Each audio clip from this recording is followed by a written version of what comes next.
You whore." The words, sharp and venomous, slice through the suffocating silence of the living room. They don't come from me. They come from Chloe, my sister-in-law. Her voice a low, trembling snarl. Her knuckles are white where she's gripping the back of the armchair, and her eyes are fixed on the girl curled up on our sofa. The girl who looks like she can't be a day over 19. "Get the hell out of my house."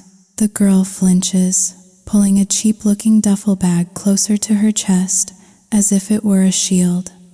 I can't," she whispers, her voice cracking. "I have nowhere else to go." "That sounds like a you problem, not a we problem." Chloe spits back, taking a menacing step forward. I remain frozen by the doorway, a ghost in my own home. My world, just an hour ago, was simple. It was worrying about the roast in the oven, about the laundry that needed folding. Now it's this stranger, this girl named Quinn, sitting on my sofa, her hand resting protectively on her slightly rounded belly, and my husband, Ethan, is on his way home. My mother-in-law, Martha, just keeps muttering to herself in the corner, twisting a dish towel in her hands. $400,000. We paid them $400,000. Over and over again, a mantra of betrayal and financial ruin. Have you ever had a moment where your entire life splits into two distinct parts, the before and the after? I'm standing on that razor's edge right now, and all I can do is watch it all burn down. This is the story of the before, a time I once thought was perfect, a time before I understood the man I had married, a time before the lies became too heavy to hold, and the truth came knocking on our door with a duffel bag and a secret that would shatter everything. Before I married Ethan, my grandmother, a woman spun from lace and old world wisdom, used to tell me stories. Stories about the intricate, delicate webs of a new family, about the tightrope walk of being a daughter-in-law, the silent wars waged over stovetops and Sunday dinners. She'd whisper tales of feuding sisters-in-law, her stories painting a grim picture of domestic battlefields. They made me nervous, of course, because Ethan's family came with a built-in little sister, Chloe, 22, unmarried, and an unknown quantity. My grandmother's world was one of rigid expectations, where a wife's worth was measured in her service. She spoke of women who were expected to be maids, cooks, mothers, and servants to their husbands and in-laws, their own identities shrinking with every passing year. It sounded like a prison. But I was a modern woman. This was a different era.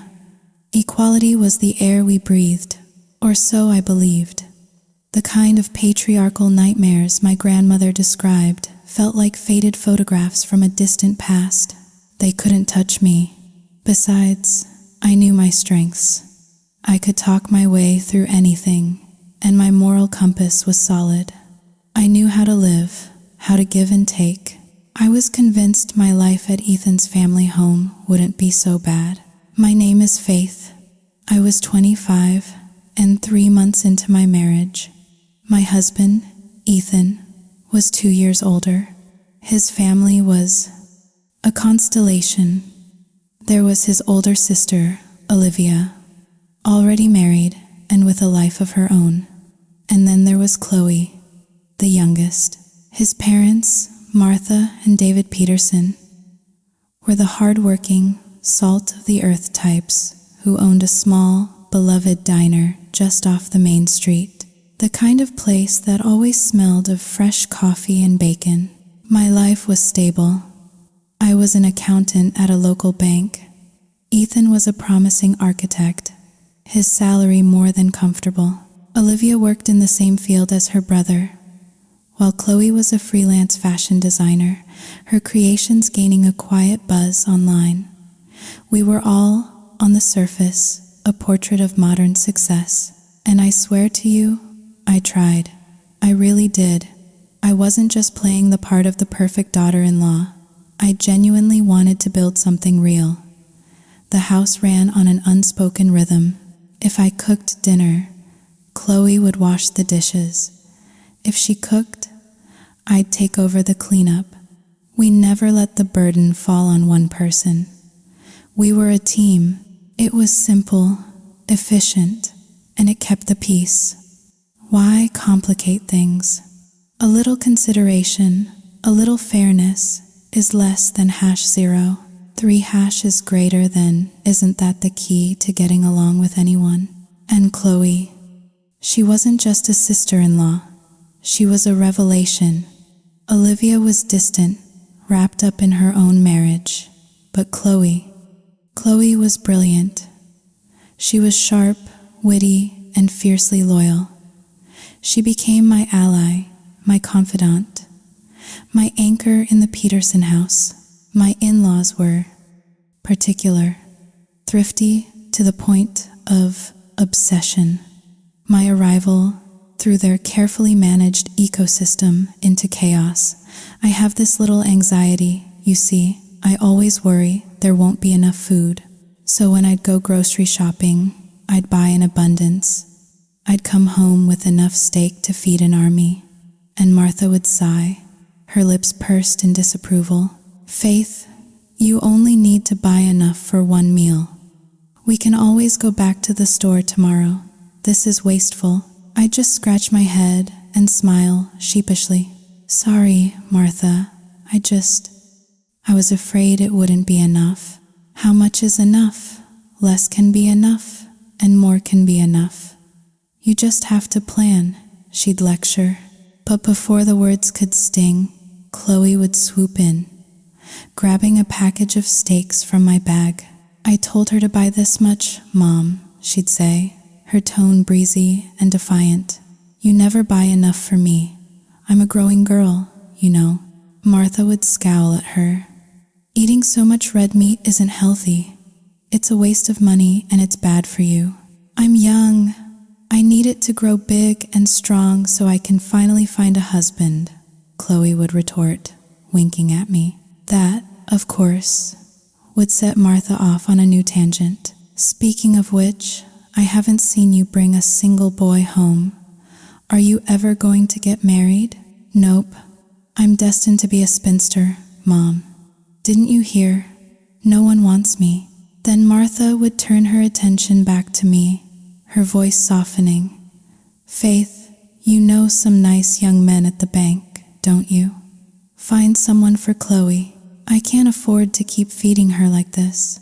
Chloe would just roll her eyes dramatically. Don't rush it, Mom.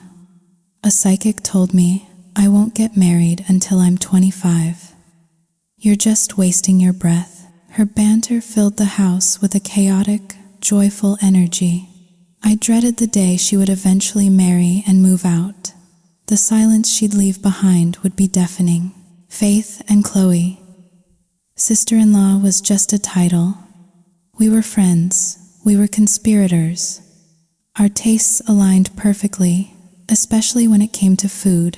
On quiet evenings, we'd sneak out to the food trucks downtown, indulging in greasy, delicious street food that would never be allowed through the front door of the Peterson house. Sometimes, we'd have food delivered, hiding the evidence, like two teenagers hiding contraband from their parents. If Martha ever found out, the lecture on extravagance would last for days. We even played video games together, our laughter echoing through the house late into the night. For now, my life here was more than comfortable. It was happy, because I always had my ally. I always had Chloe. One Sunday, Olivia came to visit. I was in the kitchen, orchestrating a big family meal. Chloe and Olivia were lounging in the living room. I could hear their hushed conversation. So, Olivia began, her voice carrying a hint of condescension. This new sister-in-law, is she okay? Chloe's reply was instant and sharp. What's that supposed to mean? Say what you mean, Olivia. I'm just asking how she is. Is she treating you well? Is she, she's wonderful, actually. So, no, I don't know. Don't start trouble where there isn't any. Really? Or are you just saying that? Stop talking nonsense. Chloe snapped, her voice rising. Faith and I get along great. Better than you and I do, to be honest. And you're my sister. You should show her some respect. Don't come into this house and act like you own the place. Fine. I get it. Later, I saw Olivia finish a soda and just leave the empty can on the coffee table. Chloe didn't miss a beat. Put that in the recycling bin. Who do you think is going to clean that up? Olivia's face soured. Why are you so aggressive today, Chloe? Am I wrong? You're a guest here now, Olivia. You may come here only once in a while, but if you don't show some basic decency, nobody's going to want you around. I'm telling you this for your own good. Olivia, chastened, picked up the can and walked to the kitchen. Chloe was blunt, but she was always fair. She understood that relationships, all relationships, are built on a foundation of mutual respect. If you're not willing to pull your own weight, to be considerate, then the whole structure will eventually crumble. After dinner, when I started clearing the plates, Chloe and Olivia both got up to help. At first, Olivia stayed glued to her phone, but one sharp look from Chloe was all it took. She shot up and started helping immediately. Chloe had trained her. She understood that if you wanted to maintain a good relationship with your sister-in-law, you couldn't treat her like a servant. You couldn't just show up, make a mess, and expect her to clean up after you. That kind of entitlement poisons everything. My life here was good. No mother-in-law drama. A sister-in-law who was more like a best friend. It was everything I could have hoped for. But life never gives you a perfect score. It always finds a way to balance the equation. And the price for my peaceful home life was my husband. Ethan was a charmer, a ladies' man. Martha once told me a story, half exasperated, half proud, about how he came home from kindergarten one day and announced he was engaged. He and his fiancée had apparently agreed to get married as soon as they started first grade. His charm was innate, a part of his DNA, and his job as an architect sent him all over the state, meeting new people, seeing new places. Every time he left for a project, he'd slip his wedding ring off his finger and tuck it safely away in his wallet. When asked, he was single, unattached, available. Every new construction site became a new hunting ground. The first time it happened, he was on a project about 30 miles from home. It was far enough that he stayed on site during the week. There, he met Lena, a 24-year-old accountant for the construction company. She was from a small town far away, living in the same temporary housing complex as Ethan. Their rooms were near each other. He started stopping by, complaining about how he hated cooking for one. She, lonely and flattered by the attention from the handsome architect from the city, started cooking for him. And Ethan, well, he knew exactly what he was doing. Night after night, he'd sit in her small kitchen, praising her cooking. "This is amazing, Lena. Seriously, thank you so much." She'd blush, a small smile playing on her lips. "Is it as good as your wife's cooking?" He'd put on a perfect mask of confusion. "My wife? I don't have a wife. I'm worried I'm going to be single forever at this rate." "Oh, but the project manager said you were married." "He was just teasing me. I'm only 27. I was thinking I'd get married around 30. Lena watched him, her eyes wide and curious. "You're really not married?" "Of course not. If I had a wife, I'd be rushing home to her, wouldn't I? Why would I be stuck out here? It's lonely. My mom is constantly asking if I have a girlfriend." It's one of the reasons I hate going home. I can't believe it, she'd murmured. A handsome guy like you? No girlfriend? That's hard to believe. What do I have to do to make you believe me? He'd asked, his voice dropping to an intimate murmur. He leaned in closer. How about this? We could help each other out. I could bring you home to meet my mom. 2 birds, 1 stone. We both escape the single life. What do you say? Lena laughed nervously. You don't know anything about me. Aren't you afraid I might already be married? I know you're not, he said smoothly. I asked around. I've been watching you, Lena. You're a good person. And I like you. I like your smile. I like your eyes. Your voice. I have a feeling you're my future wife. Classic Ethan. He always knew the right words to say. He could spin a fantasy out of thin air. Lena was hesitant, but she was already falling. I need some time to think about this, she said. He reached across the table and took her hand. Of course, take all the time you need. I have plenty of time. But think carefully, okay? Because if you say yes, we're getting married by the end of the year. What? Why so fast? Love is complicated, he'd said, his thumb stroking the back of her hand. And a girl as beautiful as you, I'm afraid someone else will snatch you up. I have to lock it down. Her smile was blinding. He had her, and in his mind, he was already bored. Too easy, he thought to himself as he walked back to his room that night. It took me almost a year to win Faith over. This one took 3 days. No challenge at all. On the 4th day, a thunderstorm rolled in. Lena appeared at his door, shivering, saying she was scared of the thunder and couldn't sleep alone. And just like that, he got exactly what he wanted, without spending a dime. 2 weeks later, the project was finished. Ethan was packing his bags. Lena watched him, her eyes filled with a sad tenderness as she cooked him one last meal. So, you're leaving tomorrow? Yeah, work here is done. Gotta move on to the next one. So we'll have to be apart? It's just a long-distance thing for a little while, he said, not meeting her eyes. But I'll miss you so much. What am I going to do without you here? Hey, come on now. Be good. I have to go make money, right? For our future, so I can afford to marry you. You mean it?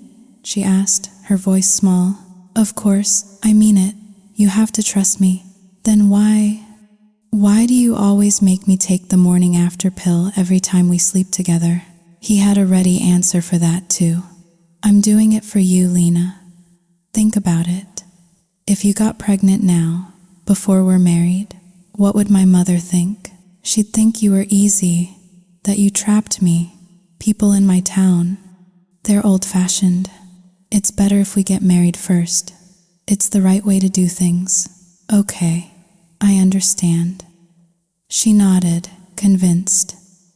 When you go home, don't you dare go sneaking around with any other girls. You don't have to worry about that, he said, finally looking at her, his face a mask of sincerity.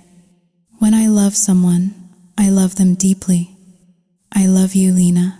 Only you. As he was leaving, she pressed a few $100 bills into his hand. I can't come with you, she said. Please, buy some gifts for your parents for me. Tell them they're from your girlfriend. The day he came home, I was electric with anticipation. I left work and practically flew home. He was already there, waiting for me by the gate. My love, I cried, jumping off my bike and wrapping my arms around his neck, planting kisses all over his cheek. I missed you so much. 2 weeks felt like 2 years, he whispered into my hair, holding me tight. I worked day and night just to finish early and get back to you. Really, I swear. The contract was for 3 weeks. I pulled all-nighters to get it done in 2.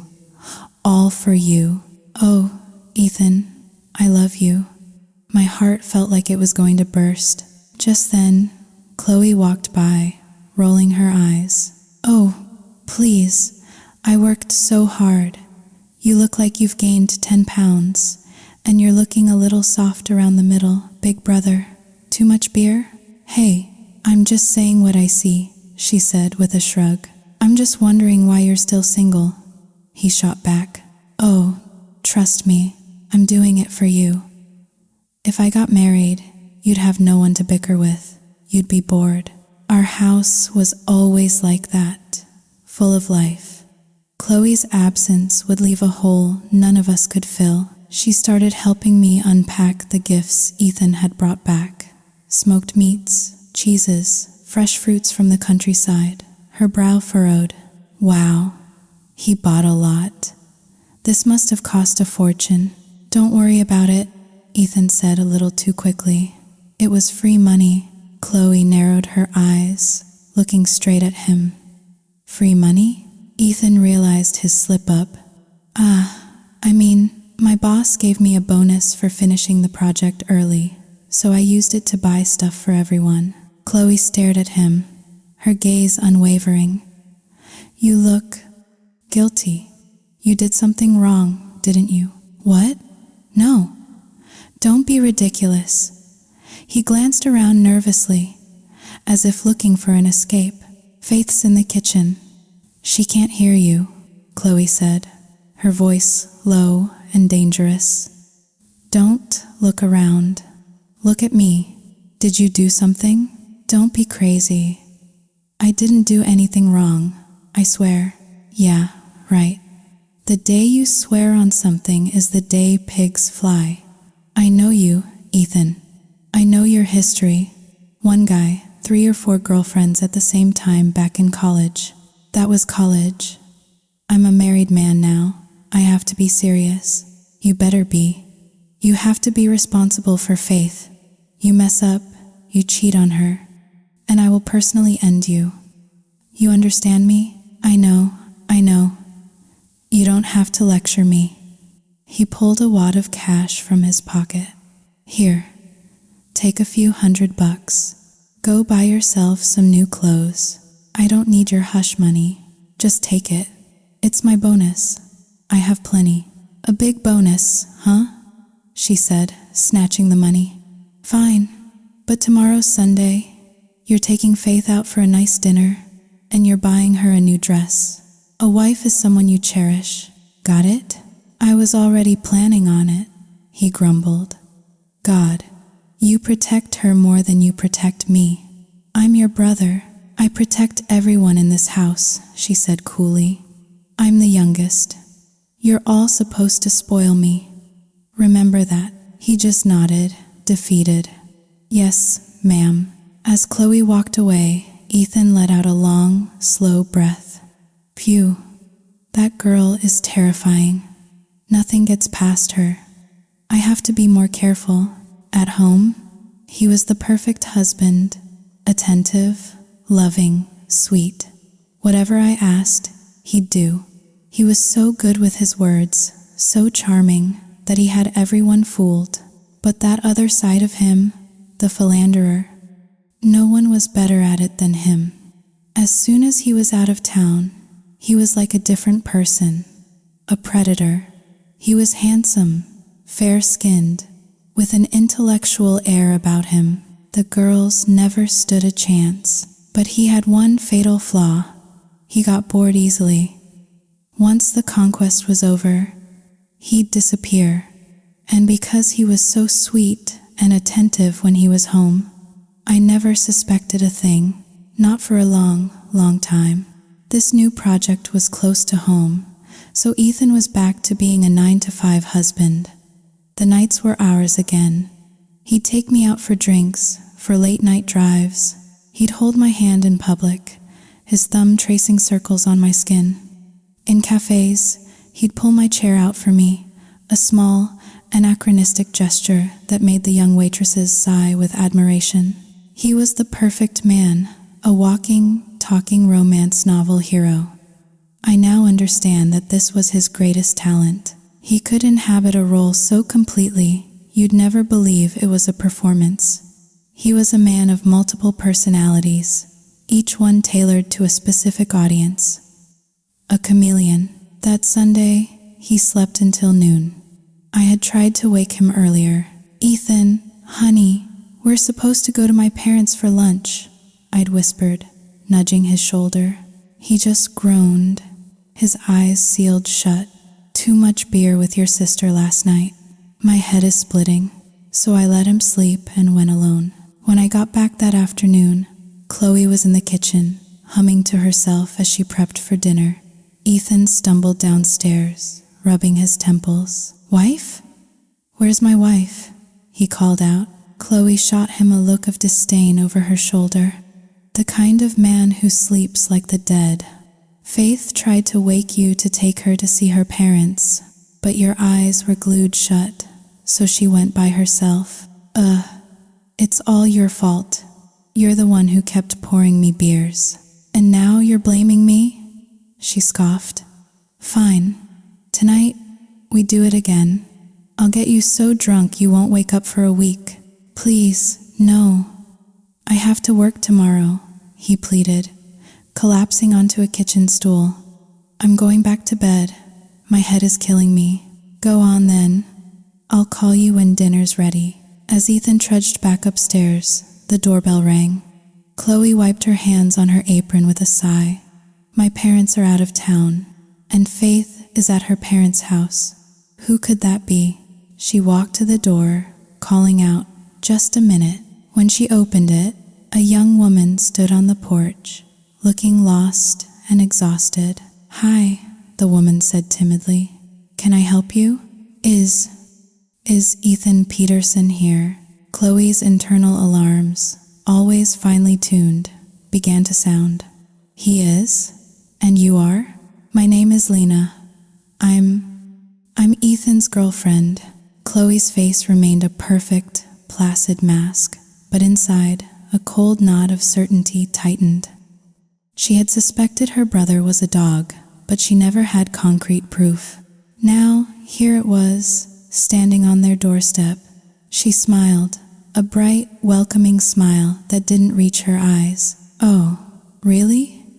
Well, come on in." She ushered Lena into the living room, her mind racing. She could have exploded, could have thrown the girl out right then and there. But Chloe was smarter than that. This required strategy. This required a scalpel, not a sledgehammer. "Can I get you some water?" she offered, her voice smooth as silk. "Thank you." As Chloe poured a glass of water, she sized Lena up. Young, pretty, in a simple sort of way, clearly out of her element. A lamb to the slaughter. "So," Chloe began, handing her the glass. "You're Ethan's girlfriend? I have to ask, which one?" Lena looked confused. "What do you mean?" "Well, you're not the first to come looking for him, you see. Girls show up here all the time claiming to be his girlfriend. It gets a little hard to keep track, so I have to be specific. It was a complete lie, of course, but it was the perfect opening move. It immediately put Lena on the defensive. Lena's chin lifted, a flicker of defiance in her eyes. "I am his girlfriend," she said, emphasizing the word. "His only one." "I see," Chloe said, taking a seat opposite her. "Well, that's good to know. So, how long have you two been?" "Official? A little over a month. We met when he was working on a project near my town." The project, the one he had just come back from, the one where he had received that mysterious bonus. It all clicked into place. Chloe felt a surge of cold fury, but she pushed it down, keeping her voice light, conversational. "A month, huh? And you fell for him that quickly? You weren't afraid of getting played?" Lena's eyes widened. "Played? What do you mean?" Chloe leaned forward slightly, her expression one of faux concern. "Honey, look around. Do you see anything interesting?" She gestured vaguely towards the wall behind Lena. Lena turned, and there it was, the centerpiece of the living room, a large, framed photograph from 3 months ago. It was a family portrait, David and Martha, Olivia and her husband, Chloe, and in the center, Ethan, his arm wrapped tightly around me, his bride. I have often wondered what that moment must have been like for her. The world tilting on its axis, the slow, sickening crawl of realization. The man she thought was her future, smiling in a photograph with another woman, his wife. Lena's face went white. She stammered, pointing a trembling finger at the photo. Ethan. He's married? That's right, sweetie, Chloe said, her voice dripping with artificial pity. He's very married. Didn't you do your homework? The girl's composure shattered. She let out a choked sob and crumpled, sliding from the sofa onto her knees. He told me he was single. He lied to me. Chloe sighed, shaking her head as if this were a tiresome recurring drama. I know. It's a terrible thing. But you see now why I was so calm when you showed up. This isn't the first time. A few weeks ago, another girl came by, saying the exact same things you are. It's a pattern. Lena sat on the floor, weeping, a picture of rural innocence betrayed by city slicker charm. Chloe's heart, usually so quick to empathy, felt nothing but ice. This girl wasn't the primary victim here. I was. And Chloe's only mission was to protect me. She decided, in that moment, to not just get rid of Lena, but to terrify her so completely that she would never, ever dream of coming back. She knelt beside the crying girl, patting her shoulder. I understand how you feel. It's okay. Let it all out. After a moment, Lena looked up, her eyes red and swollen. He's really married, and he still cheats like this? Oh, honey, you have no idea, Chloe said, her voice dropping to a conspiratorial whisper. He's been like this since he was a teenager. He's a great talker, a real charmer when he's out in the world. But at home, he's terrified of his wife. The she-devil, that's what we call her, Chloe said, her face grim. My sister-in-law, Faith, she's beautiful, but she's violent, unhinged. You have no idea what she's capable of. She leaned in closer. A few months ago, a woman from our neighborhood claimed to be Ethan's lover. Faith found out. She chased her down the street with a kitchen knife. The woman was lucky to get away. She needed 15 stitches in her back. If she hadn't run faster, who knows? Lena's eyes were wide with horror. And that's not even the worst of it, Chloe continued, weaving her terrifying fiction. About a year ago, another woman came forward. Faith didn't use a knife that time. She used acid, threw it right at her chest. Ethan had to pay a fortune in hush money to keep it out of the papers. He cheats that much? Lena whispered, horrified. Constantly. He's a compulsive liar. At home, he's like a little puppy dog, but the second he's out the door, his eyes are scanning for his next target. But it's never serious. It's just a game to him. Because, at the end of the day, he loves his wife. He's terrified of her, but he loves her. Lena swallowed hard. I was just another one of his victims. Exactly, Chloe said softly. He'll discard you just as quickly as he picked you up. Where is he now? He and his wife are upstairs, napping. Chloe lied smoothly. I can go get them for you. Oh, but first, let me open the front gate. Just in case she comes down with that knife again, you'll want a clear path to run. As Chloe stood up and walked toward the door, Lena scrambled to her feet. No, don't, she cried, grabbing Chloe's arm. That's okay. I don't need to see him. Just Just tell him Lena was here. That's enough. Are you sure? You don't want to confront him? Three-way showdown. No, I'm leaving. Okay. You have a safe trip home then. Chloe walked her to the door. As Lena stepped outside, Chloe called after her, one last parting shot. And listen, I'd be careful if I were you.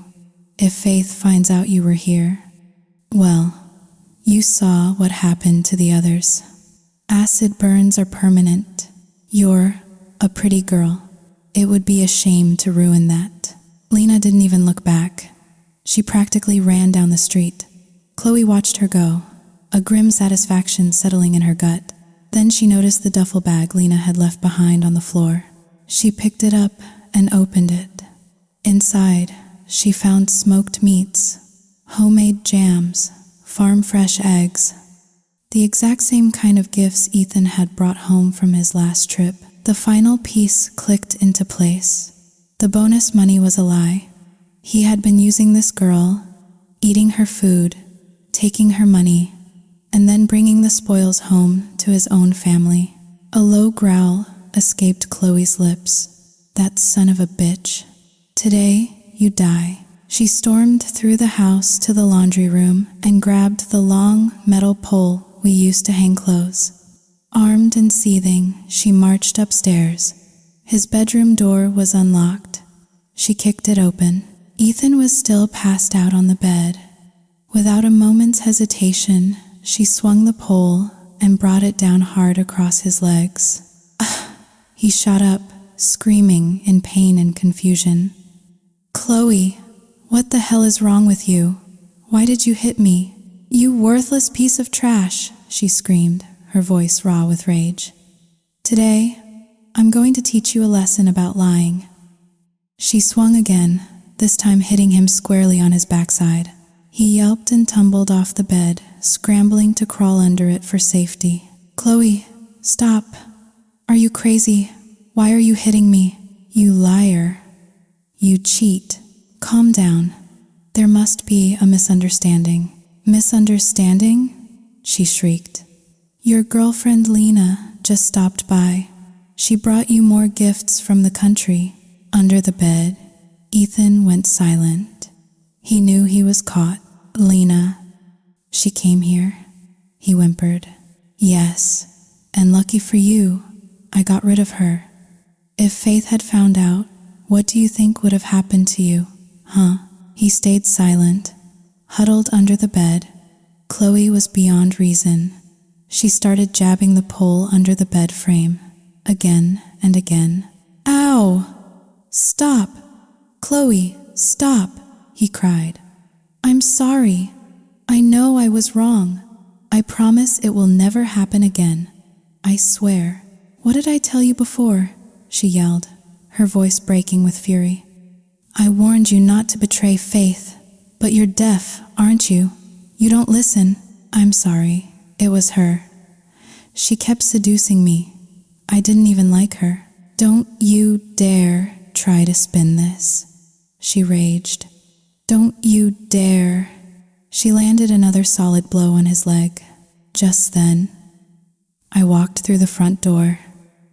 I heard the commotion and ran upstairs to find Chloe, pole in hand, chasing Ethan around the bedroom as he limped and dodged. Crying for mercy, I stood in the doorway, utterly bewildered. What is going on? What are you two doing? They both froze, their eyes wide, like children caught in the act. They spoke at the same time, a jumble of panicked words. Nothing. We're just playing. Playing? I asked, looking at the metal pole in Chloe's hand. You're playing a game that involves chasing each other around with a weapon. Chloe lowered the pole, her chest still heaving. It's nothing, Faith. He was just teasing me, and I got mad, so I was chasing him, that's all. Ethan nodded vigorously, wincing in pain. Yes, that's right, honey. It's my fault. Chloe glared at him. You see? It's over now. So, from now on, You're cleaning the house. Got it? Ethan nodded again, immediately compliant. Got it. I'll clean the whole house. Not a problem. He immediately hobbled out of the room and went to get the vacuum cleaner. I just stood there, stunned. I had never, not once in the entire time I'd known him, seen Ethan Peterson do a single household chore, and now he was volunteering to clean the entire house? It was bizarre. I turned to Chloe. Is that really what happened? Or are you two hiding something from me? It's really nothing, Faith, she said, avoiding my gaze. It's just a private matter between us siblings. A private matter? Yeah, don't worry about it. Let me handle him. Now, you go take a shower. You must be tired. She changed the subject so quickly, so smoothly, that I let it go.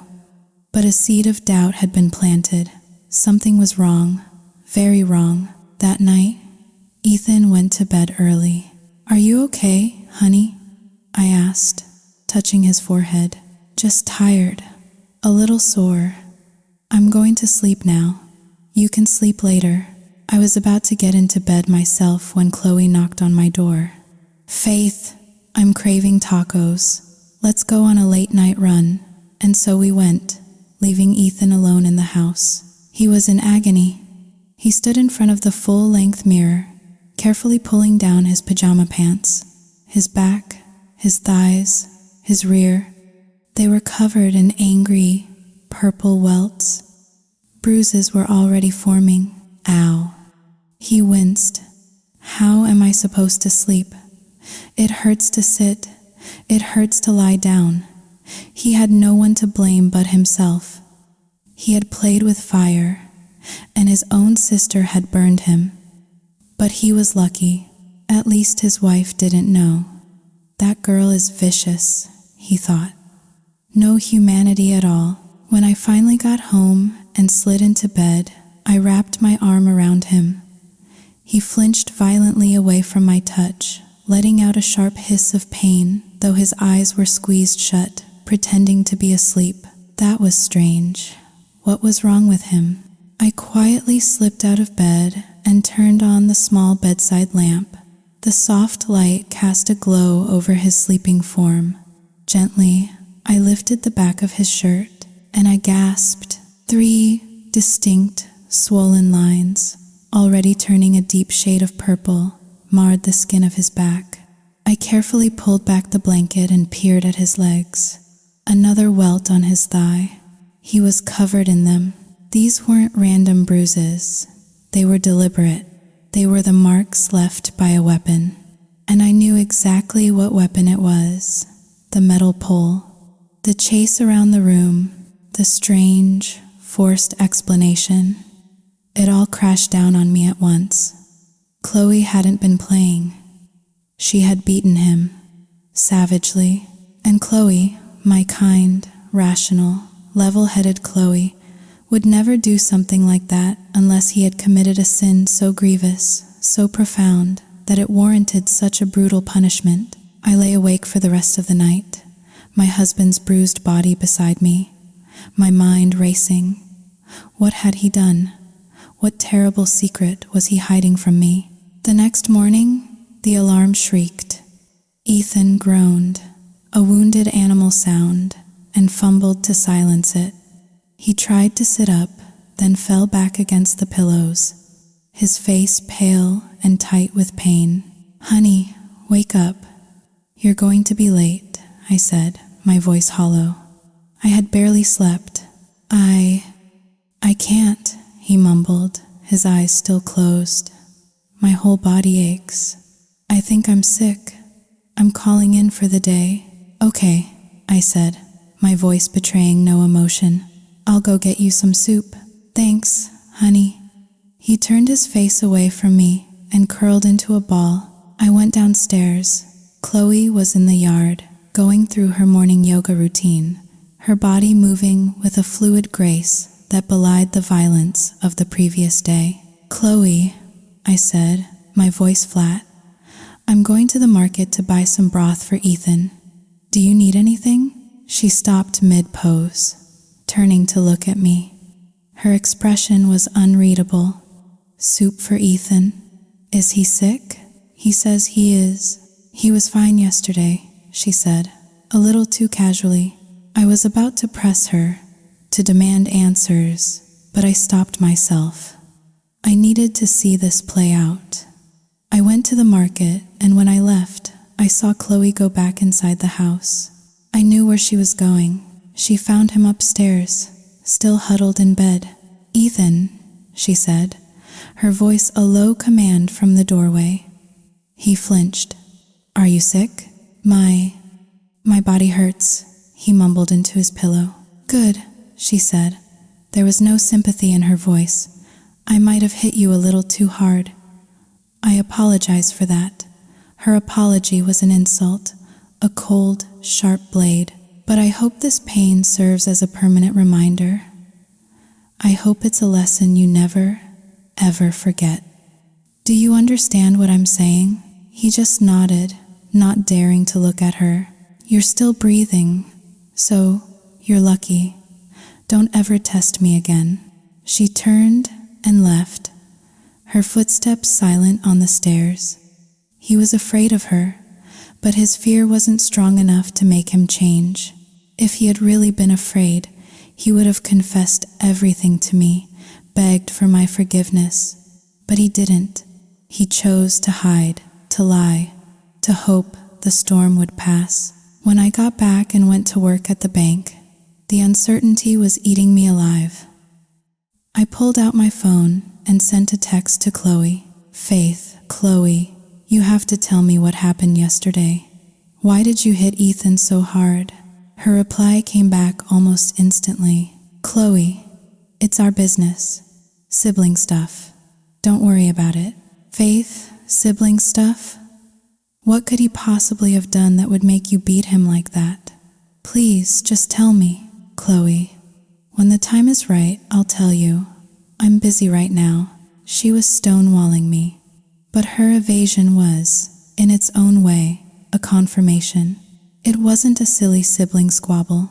It was serious. For the next month, I became a detective in my own marriage.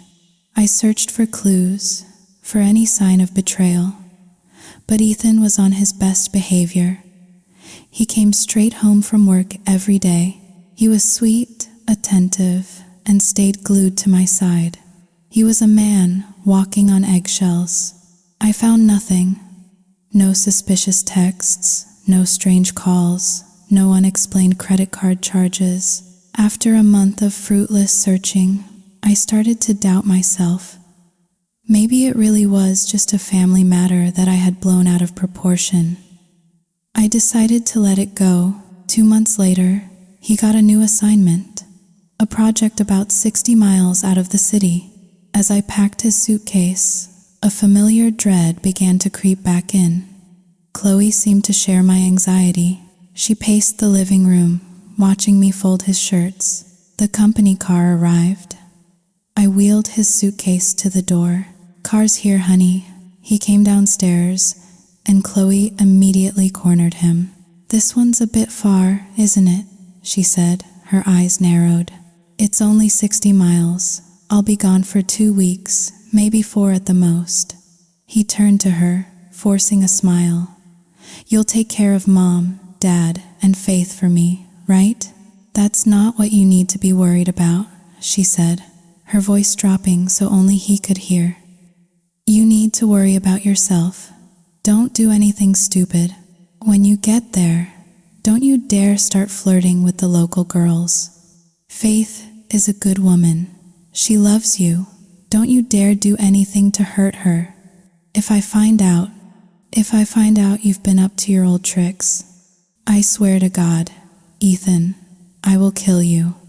I won't go easy on you like last time. He paled, but he nodded. I know.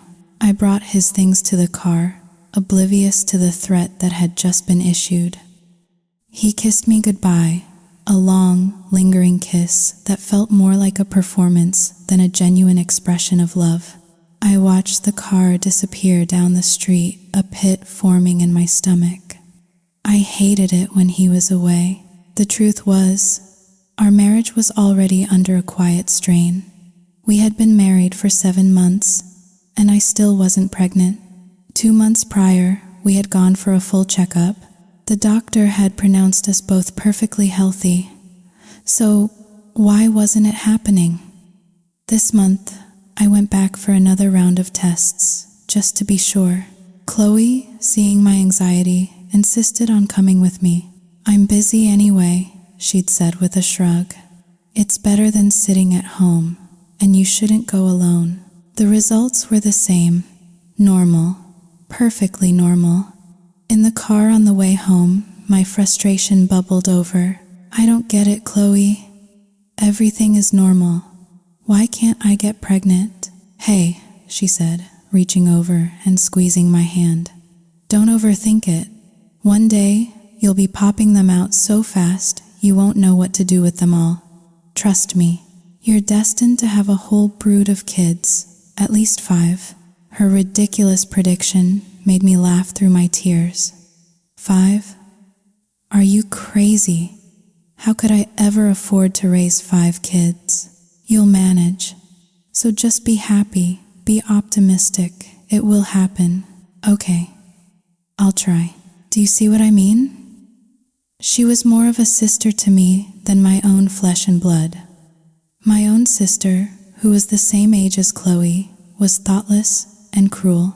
The last time I saw her, she'd asked me point blank, in front of our entire family, "Are you pregnant yet?" When I said no, she'd scoffed and said, "What's wrong with you? Are you barren? Be careful your husband doesn't leave you for someone who can give him kids." The words were like a slap in the face. But Chloe is less than #0. 3 is greater than Chloe was my rock. She protected me. She encouraged me. She was my family. There's an old saying, "A mountain's nature is easier to change than a man's." And Ethan's nature was immutable. The new project was in a small, rural town. He rented a room in a local family's house, close to the construction site. For the first few days, he was good. He kept to himself. But then, loneliness, or perhaps just boredom, began to set in. In the evenings, he'd wander down to the old wooden bridge by the creek, where the local youth gathered to hang out under a sprawling oak tree. It was a classic small-town scene. Boys and girls, laughing and flirting under the moonlit sky. Ethan, older and with the sophisticated air of a city man, naturally drew attention, especially from the girls. One of them was named Quinn. She was 19, a freshman in college, home for the summer. She was bright, chatty, and immediately intrigued by the handsome architect from the city. She made the first move. They started talking, and soon she was asking for his number. She promised to call him when she went back to the city at the end of the summer so he could take her out to dinner. He saw her, young, pretty, a little naive, and he felt that familiar predatory instinct kick in. He offered to walk her home. She agreed instantly. As they walked along the quiet country road, under a canopy of stars, he began his routine. "So, Quinn, do you have a boyfriend?" She laughed. "No, I'm afraid I'll be single forever. A pretty girl like you? I'm sure you have boys lining up." "Honestly, no. I'm too busy with my studies to even think about dating. This summer is the first time I've had a break." "What about you?" she asked, turning her wide, curious eyes on him. "Do you have a girlfriend?" "Nope," he lied smoothly. "Too busy with work. It's hard to find the time." "Wow. We're the same, then." They reached her gate. "Well, I'm home. You should head back." "Good night, Quinn," he said, his voice soft. "Hey, one more thing." "Yes? Do you like bubble tea? I could bring some by for you tomorrow." Her face lit up, I love bubble tea. Thank you. And so it began. Every day, during his lunch break, Ethan would borrow his landlord's scooter and ride into the nearest town. He'd come back with bubble tea, fried chicken, French fries, all the things a teenage girl loves. And Quinn was completely charmed. This handsome, sophisticated man from the city, paying so much attention to her. She was smitten. After a week of this calculated courtship, he had reeled her in. That Saturday night, she agreed to sneak out and meet him. Her father was strict, but she was 19 and infatuated. She waited until her parents were asleep, and then she climbed over the back wall to meet him. He took her for bubble tea. On the way back, he stopped the scooter on a deserted stretch of road overlooking a moonlit field. He turned off the engine, and the world went quiet, filled only with the chirping of crickets. "I have something for you," he said, reaching into his jacket pocket. He pulled out a small, elegantly wrapped box. "What is it?" she asked, her voice a breathy whisper. "Open it when you get home." "Oh, thank you," she beamed, clutching the small gift to her chest. "You don't need to thank me," he said, his voice low and intimate. He leaned in, his face close to hers. "Just remember this. When you meet the right person, you become a princess." Quinn blushed, her heart hammering against her ribs. "I've never been a princess before." This was his moment. He took her hand, lifting it to his lips and kissing her knuckles gently. "Then let me make you my princess," he murmured. "I will love you. I will cherish you. For the rest of my life, I will only love you. But I still have to finish school," she stammered, overwhelmed. "That doesn't matter. I'll support you. I'll pay for your education. When you graduate, we'll get married. How does that sound?" "It sounds perfect," she breathed. "But I need to think about it." "Of course," he said, his smile never faltering. "Take all the time you need." He leaned in again, his lips just inches from hers. He saw her eyes flutter shut in anticipation, and then he pulled back. He smiled, a small, knowing smile. "We should get you home," he whispered into her ear. Quinn's eyes snapped open, a flicker of disappointment crossing her face. "Oh, okay." He knew, with absolute certainty, that he had her. That small act of withholding, of creating anticipation, was the final hook. He had expertly played his game, and he had won. When she got home, she unwrapped the gift. It was a box containing 5 different shades of luxury lipstick, all in colors she adored.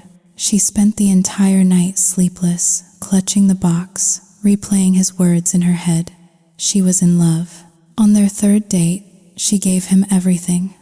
He took her back to that deserted spot by the riverbank. They sat and talked as the moon climbed higher in the sky. And then, when the moment was right, he took off his jacket, laying it on the soft grass like a makeshift blanket. There, under the vast, silent country sky, she surrendered her innocence to a man who was, to her, a prince. To him, she was just another conquest. The construction project was nearing its end, but Ethan wasn't ready to leave. The novelty of his new toy hadn't worn off yet. Quinn was young, inexperienced, and utterly captivated by him. He was enjoying himself too much to go back to his real life. So he called his boss and made up an excuse, asking to stay on for another 2 weeks to handle some minor details.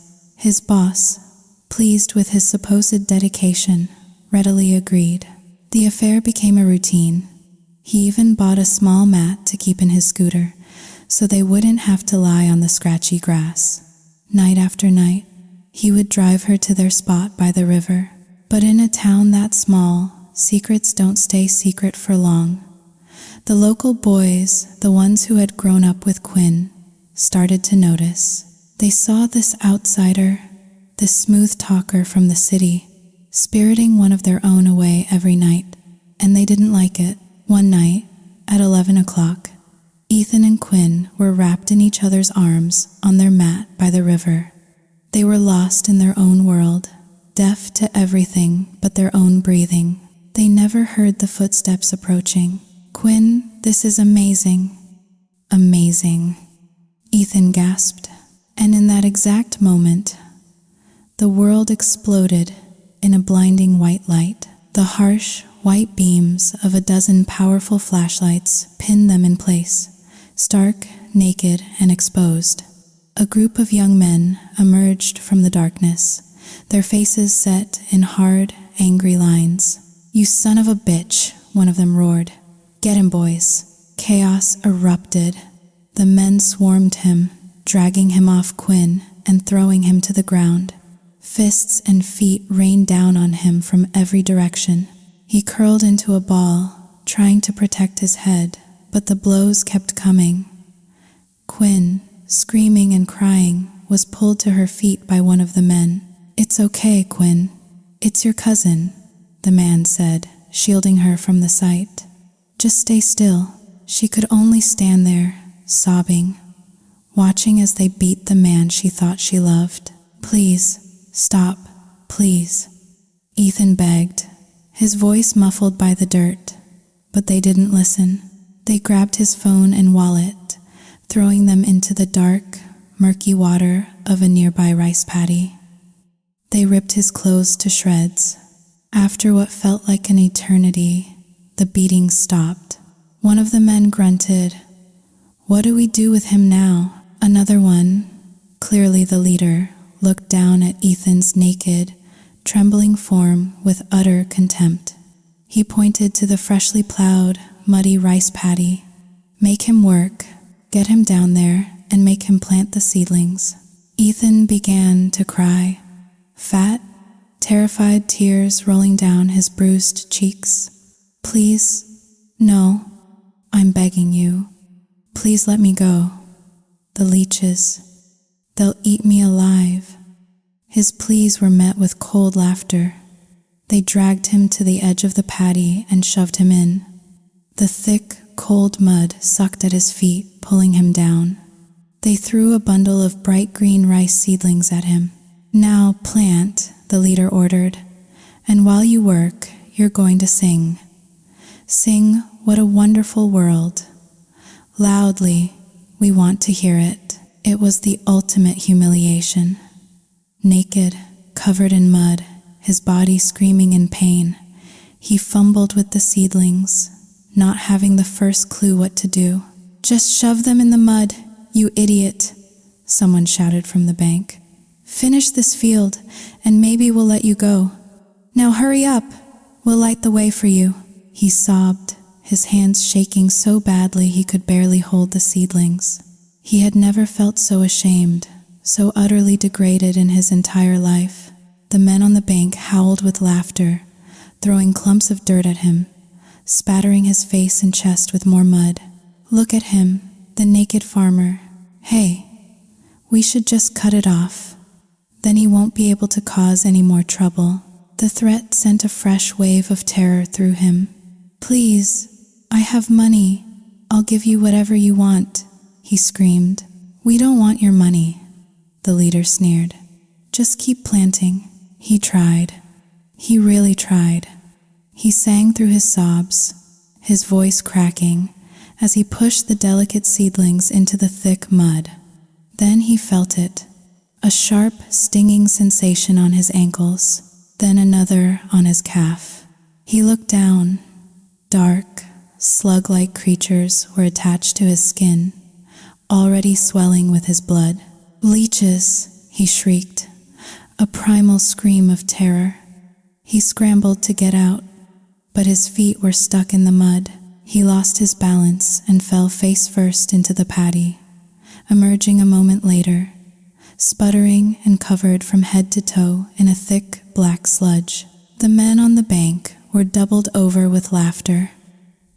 Their cruel amusement might have continued all night, but suddenly, 2 new flashlight beams cut through the darkness. 2 older men, carrying nets and buckets, appeared on the path. "Hey, what are you kids doing on this property?" one of them yelled. We're catching frogs, sir," one of the boys stammered. "Catching frogs? It looks like you're destroying this man's field." It was Quinn who saved him. Uncle, please help my friend, please." At the sight of the adults, the gang of boys scattered, melting back into the darkness. Ethan was finally saved. The two older men helped him out of the paddy, pulling the leeches from his legs. They took him back to their house, let him wash off the filth, and then, seeing the state he was in, drove him straight to the nearest hospital. But as soon as he came to his senses, as soon as the nurses had left his room, Ethan ripped the IV from his arm. He found a payphone in the hallway and called a taxi. He didn't care about his things. He didn't care about the project. All he cared about was escaping. The fear and humiliation were a brand on his soul. He vowed he would never, ever set foot in that town again. At 5 a.m, the taxi pulled up to our house. He rang the doorbell.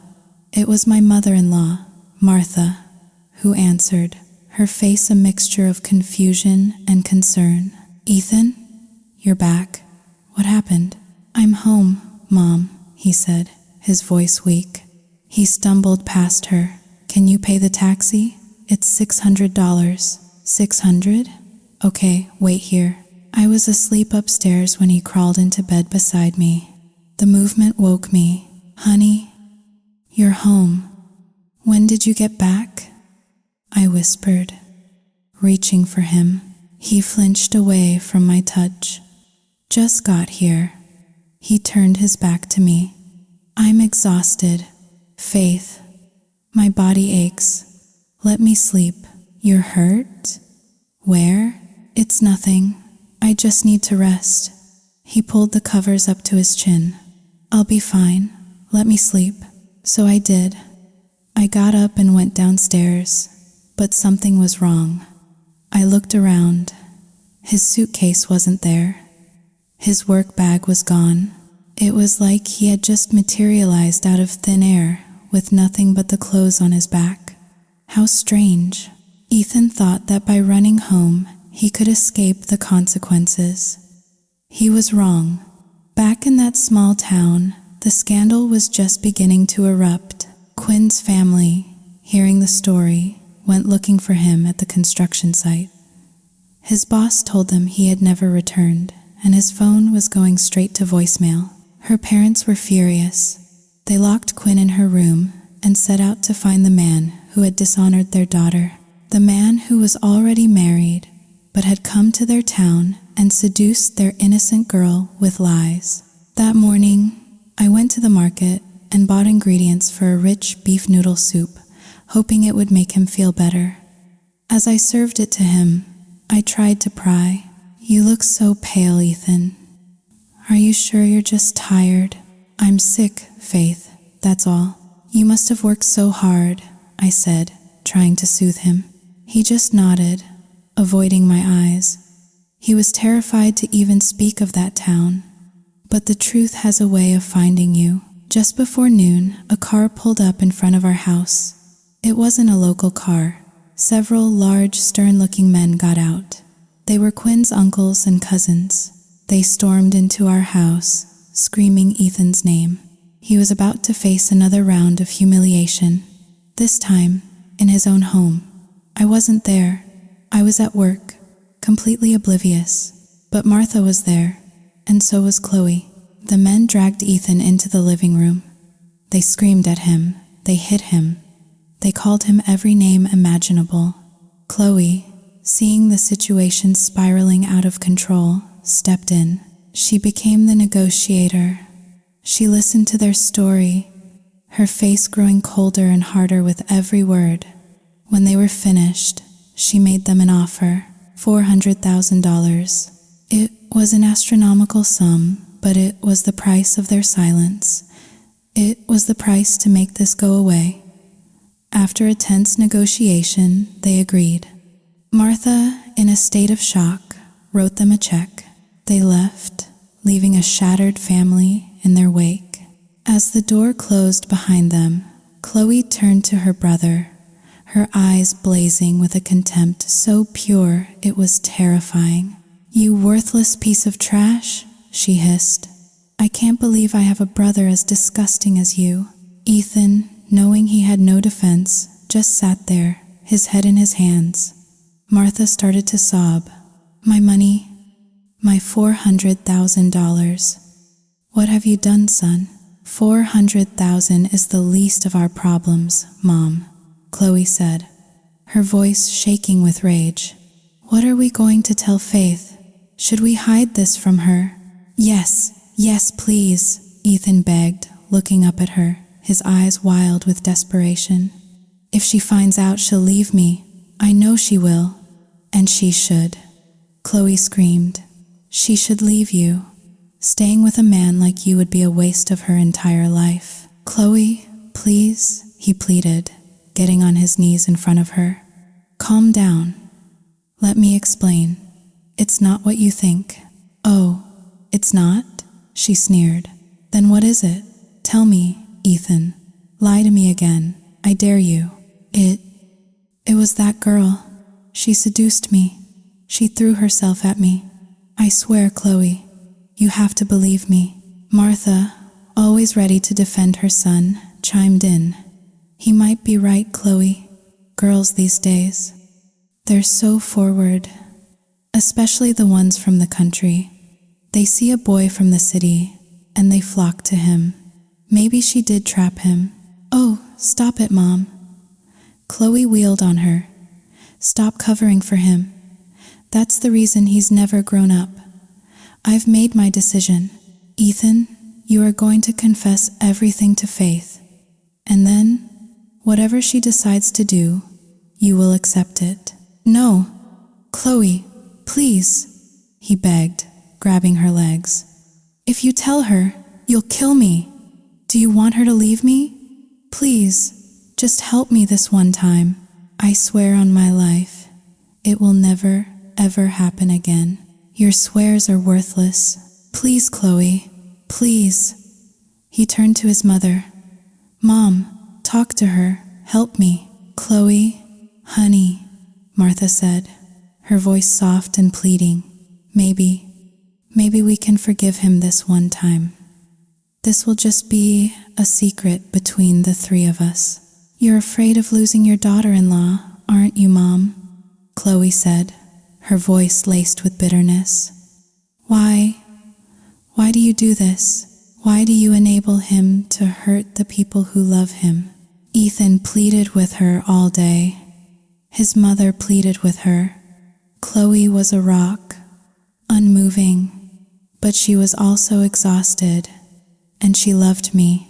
She was terrified that if I found out, the pain would destroy me. And so, deep down, a part of her started to waver. She knew what she should do, but the thought of my tears, of my heartbreak. She sat at the kitchen table, angrily munching on an apple. Ethan sat beside her, a pathetic, broken man. "Please, Chloe, just this once. Give me one more chance to fix my mistakes." Finally, she sighed, a long, ragged breath. "Fine." A wave of relief washed over his face. "Oh, thank you, Chloe, thank you." She held up a hand, silencing him. She walked over to a kitchen drawer and pulled out a pair of large, sharp scissors. She walked back to him, her expression chillingly calm.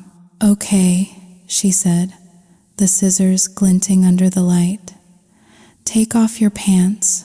Ethan stared at her, his face a mask of disbelief and horror. What are you talking about?" "I'm giving you a choice," she said, her voice dangerously quiet. She opened and closed the scissors, the snip-snip sound echoing in the silent kitchen. "I forgive you, but first, you have to get rid of the thing that's causing all the trouble. Take off your pants." "Are you insane?" he stammered, scrambling backward. "You want to Cut what? She asked, her eyes cold as ice. If it causes this much misery, then it's better to just cut it off, don't you think? No! Mom! Help me! She's lost her mind! He shrieked, looking wildly at Martha. Chloe shot a quick, almost imperceptible glance at her mother. A silent message passed between them. Martha turned her head away, her face a carefully blank canvas. Don't look at me, Martha said, her voice flat. I can help you with a lot of things, son, but this is beyond me. Maybe she's right. Cut it off. It'll save us all a lot of trouble in the future. That was all the encouragement Chloe needed. She lunged. The next few minutes were a blur of chaotic, terrified motion. Ethan screamed and scrambled, crawling over furniture to escape her. Chloe pursued him relentlessly.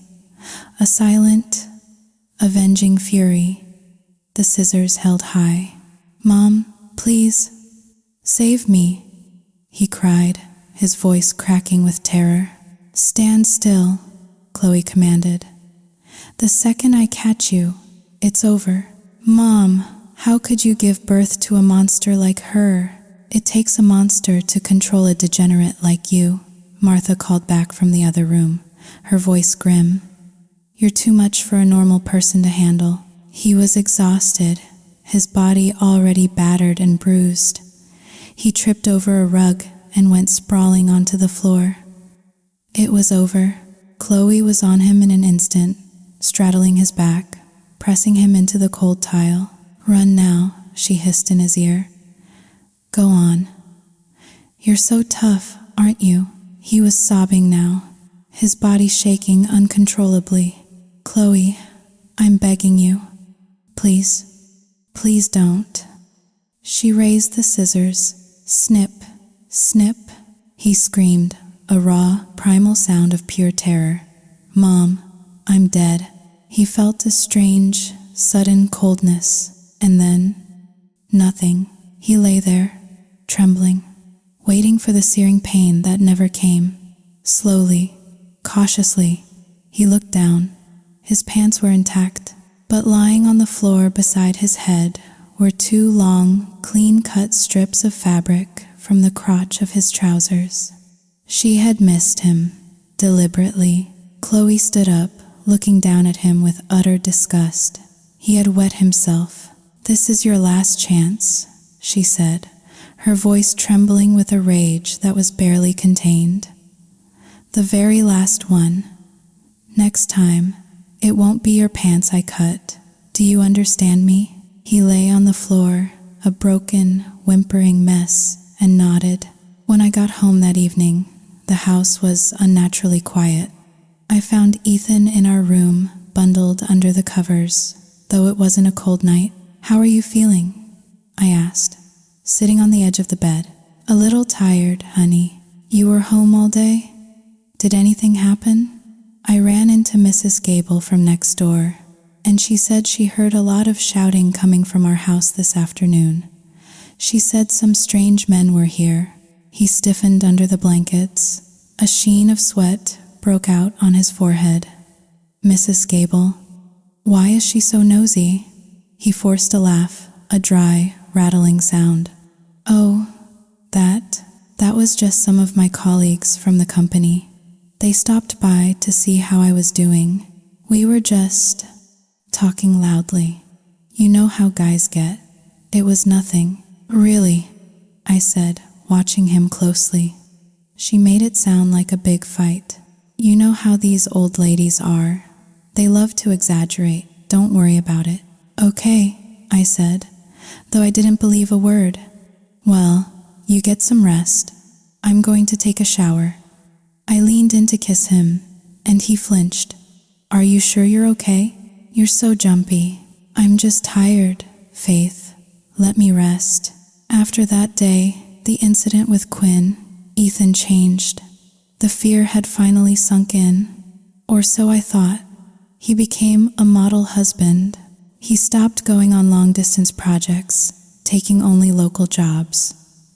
He was home every night. He was attentive, loving, and for 2 whole months, he was perfect. Chloe watched him like a hawk, but even she had to admit, he seemed to have finally learned his lesson. She relaxed her guard. We all did. And in the midst of this fragile peace, my own private agony continued. My obsession with getting pregnant consumed me. I quit my job at the bank to focus all my energy on it, following every piece of medical advice, every old wives' tale. The months ticked by. Nothing. The pressure from my mother-in-law was becoming unbearable. She'd ask me at the dinner table, in front of everyone, "Anything yet?" "No, Mom, not yet." "You've been on that new medication for months now. Is it a fake?" Chloe would always jump in. "Mom, it takes time for the medicine to work. Be patient."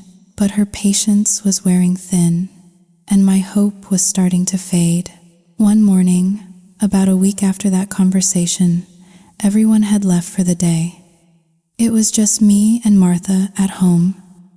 I was sweeping the front porch when I saw a young woman standing by our gate.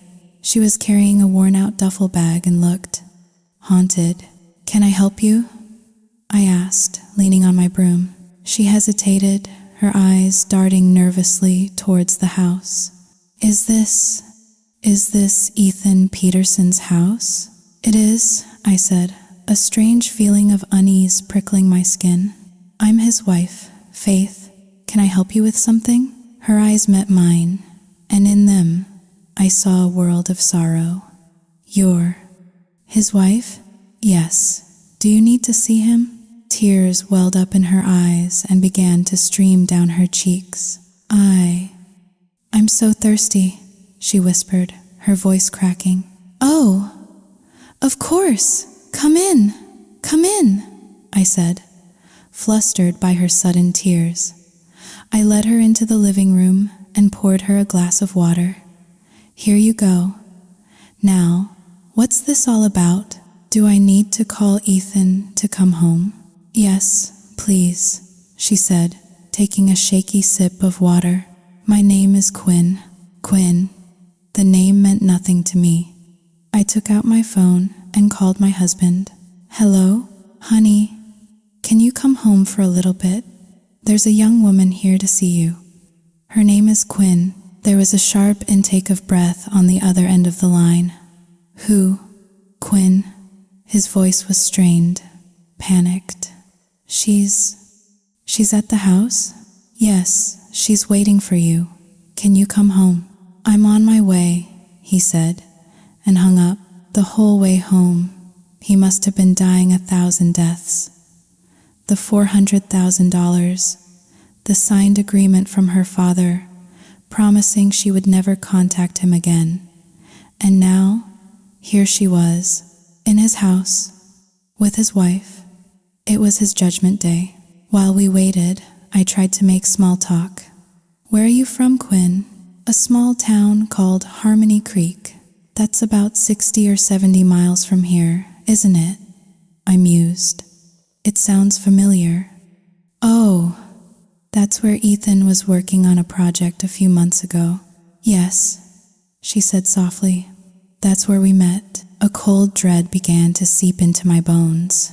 "So, what brings you all the way here to see him?" It's a sad story, Faith." "What is it? You can tell me." Her face crumpled. "I'm so hungry," she sobbed. "I haven't eaten all day." Her abrupt change of subject threw me. "Oh, you poor thing. Wait right here." I rushed to the kitchen and pulled shrimp and squid from the freezer, my mind reeling. What was going on? Just then, my mother-in-law came home from the market. "Faith, do we have a guest?" "Yes, Mom. This is Quinn." Quinn stood up respectfully. "Hello, ma'am." "Hello, dear." Martha looked at her, and then her eyes widened in recognition. "Quinn? From, Harmony Creek?" "Yes, ma'am." Martha's face went pale. She looked from Quinn to me, and then back to Quinn, a silent, panicked conversation happening in her eyes. "Mom? What is it? What's going on?" You know what happened?" she stammered, looking at me. "No, I don't know anything. What is it?" "Oh, God," Martha whispered, wringing her hands. "It's all coming out. It's all over." "What's over?" I cried, my voice rising with panic. It was Quinn who finally spoke. "Faith, there's something I have to tell you, but I think we should wait for Ethan to get here." At that moment, Martha seemed to snap. She lunged at Quinn, grabbing her arm. "Get out! Get out of my house right now!" Quinn clung to the arm of the sofa, her face streaked with fresh tears. "Please, ma'am, I have nowhere else to go. Please, you have to help me." "Help you? We already helped you. We gave you $400,000. Your father signed the papers." And just like that, the pieces of the puzzle, the pieces I hadn't even known I was collecting, began to slam into place. The beating, the sibling matter, the strange men at the house, the $400,000. It was a story of infidelity, of a husband who went away for work and started an affair, of a family who paid a fortune to cover it up. And then Quinn delivered the final, fatal blow. She looked at me, her eyes filled with a terrible, shared sorrow, and she placed a hand on her belly. "I'm pregnant, Faith," she whispered. "And the baby? It's Ethan's." I didn't scream. I didn't cry. I just sat there, frozen, as the world I knew dissolved around me. It was all gone. Everything. Ethan burst through the door a moment later, his face white and sweaty. He saw me, and his face crumpled. He rushed to my side, falling to his knees. "Faith, I'm so sorry," he choked out. "It was a mistake, a moment of weakness. It meant nothing. I never loved her." I looked at him, at this stranger kneeling at my feet, and I felt nothing. The tears finally came, hot and silent. "Don't," I whispered. "Don't say anything else." I looked over at Quinn. She was pregnant, with my husband's child. My husband, who had been by my side for over a year while I cried and prayed and subjected my body to countless tests, all in the desperate hope of conceiving a child that he had created carelessly in a single night of betrayal with another woman. The irony was so cruel, so exquisitely painful, that I thought my heart would stop. I didn't blame Quinn.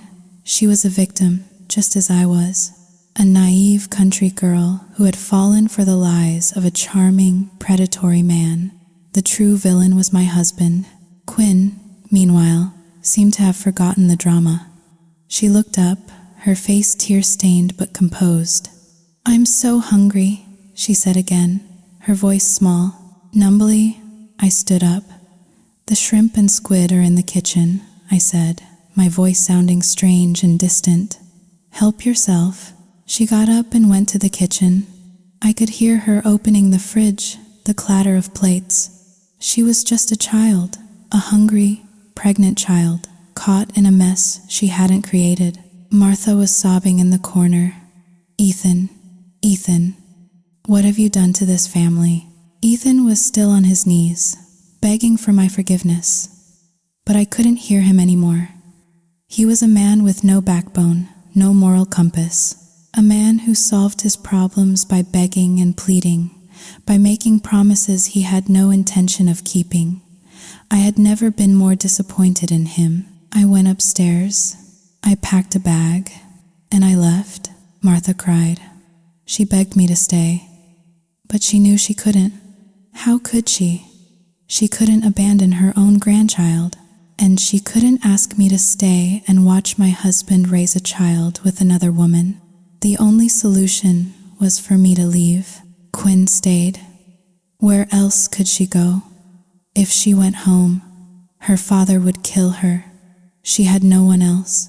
Ethan sat in the living room, his head in his hands, trapped in the prison he had built for himself. He couldn't abandon his child, but he couldn't bear to lose his wife. He was caught in the middle, a victim of his own weakness. That evening, Chloe came home from work.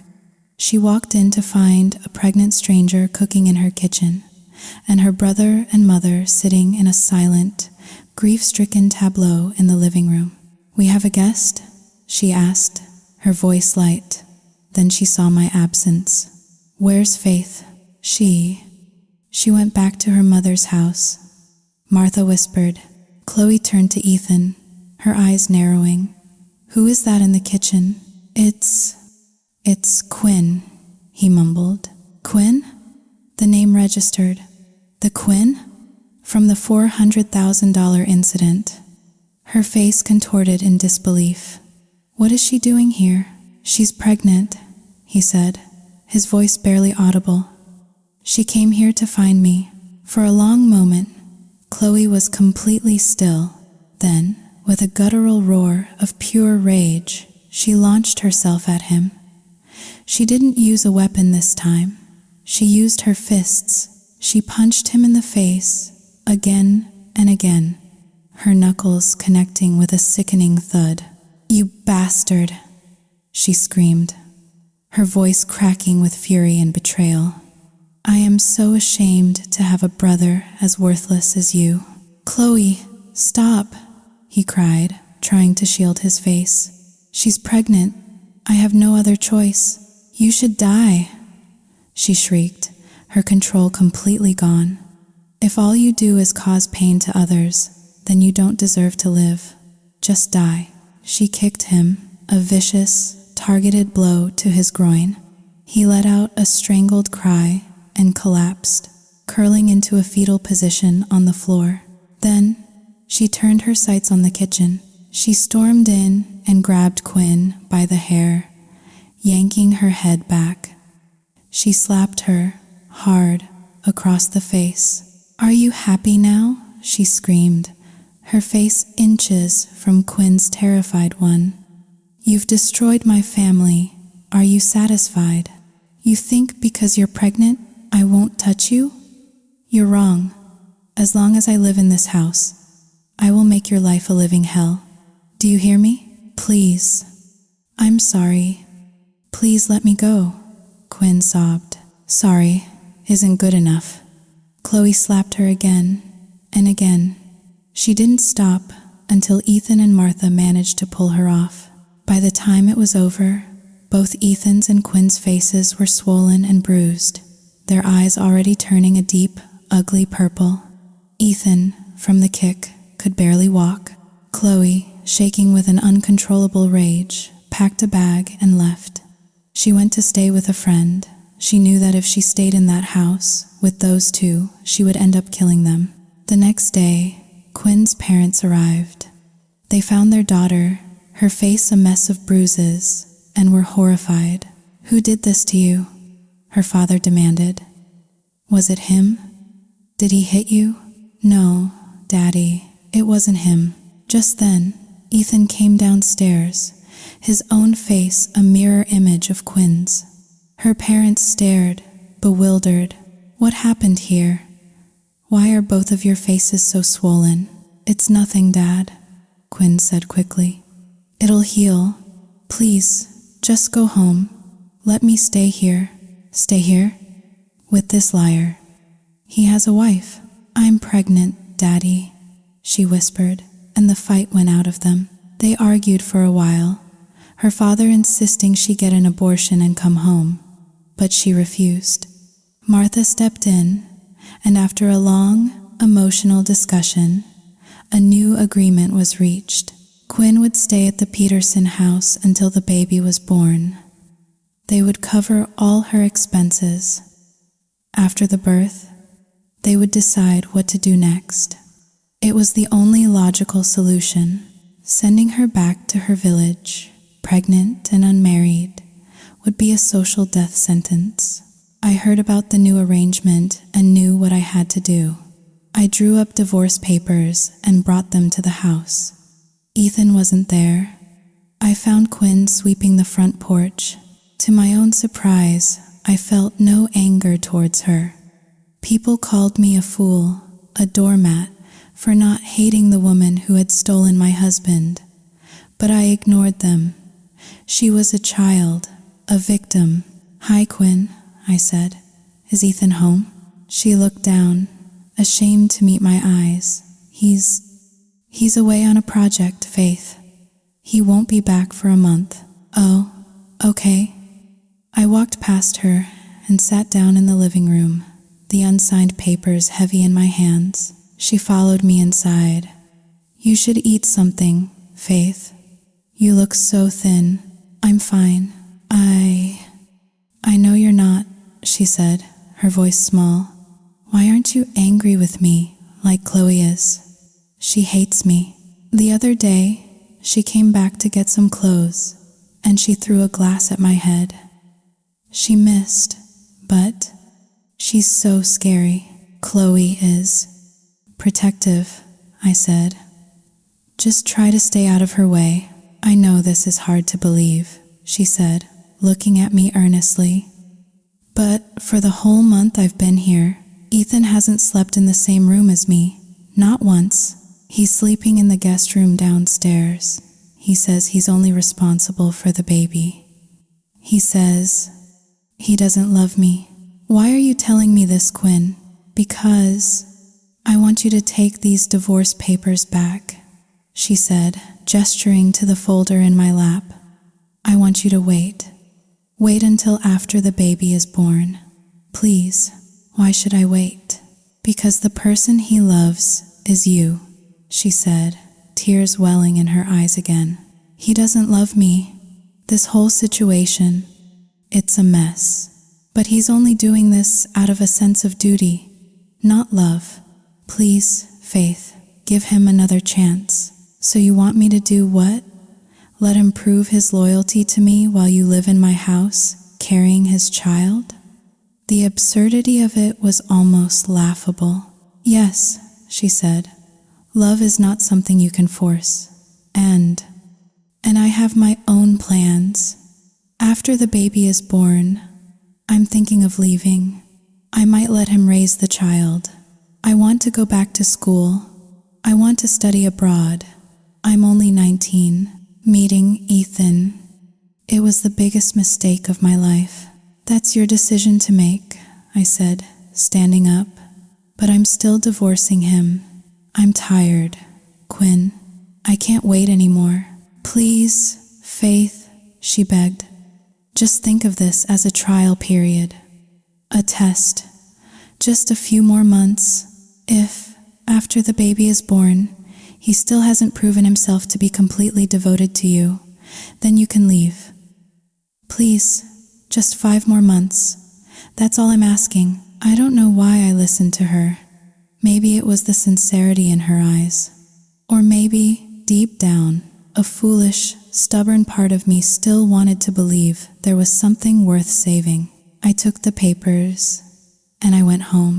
5 months later, I found myself sitting in a bubble tea shop, across from a heavily pregnant Quinn. Chloe was there too, scowling into her drink. Quinn was devouring a plate of fried chicken with a ravenous hunger. "You should eat less fried food," Chloe grumbled. "It's not good for you. Let me live a little," Quinn mumbled through a mouthful of chicken. "After I give birth, I won't be able to eat any of this." "Hey," Chloe snapped, pointing a finger at me. "She's your family. I'm your family. This one," she gestured at Quinn with her straw, "is an outsider." "But I'm carrying your nephew," Quinn said, grinning. "You should be nice to me." "I should have killed you a long time ago," Chloe muttered. Quinn just laughed. "You're so mean, Chloe. It's a good thing I have Faith to protect me. Otherwise, I wouldn't have survived living with you." "Then you better start being more grateful," Chloe retorted. "The only reason you're still breathing is because Faith is a saint. If it were me, your life would have been over a long time ago." We all laughed. It was a strange, surreal friendship, born from the ashes of my marriage. Quinn was an eating machine. She finished 3 pieces of chicken, a large bubble tea, a fruit smoothie, and then started stealing fries from my plate. A little while later, she was complaining of being hungry again. I spent most of my days cooking for her. It was a bizarre, painful, and sometimes even funny reality. I was taking care of my husband's pregnant mistress, but I did it because I believe that everyone makes mistakes. Everyone deserves a chance to face the truth and make amends. A month after Quinn gave birth to a beautiful, healthy boy, she left. She went home to prepare for her studies abroad. Ethan and I raised the baby, and in that time, he proved himself. He became the husband and father he was always meant to be. He changed, and so I officially, finally, took him back. We named our son Alex. He was a sweet, easy baby, and he spent most of his days in my arms. I loved him with every fiber of my being. Quinn, busy with her new life, could only visit occasionally. This year, she's moving to Japan. I don't know when we'll see her again, but I made her a promise. I will love and care for Alex as if he were my own. And then, a little over a year after Alex came into our lives, a miracle happened. After all the waiting, all the hoping, all the tears, I was pregnant with twin girls. Chloe just laughed when I told her. See? What did I tell you? You're destined to have a lot of kids. After these 2, you'll probably have another set of twins. I'm never wrong. Looking back, I see she was right. It's all in the past now. Our family is happy. Alex is a wonderful big brother, and my life is full. Life has a strange way of balancing the scales. Sometimes you have to give and give and give before you are ready to receive. And what I received, in the end, was more than I ever could have dreamed of.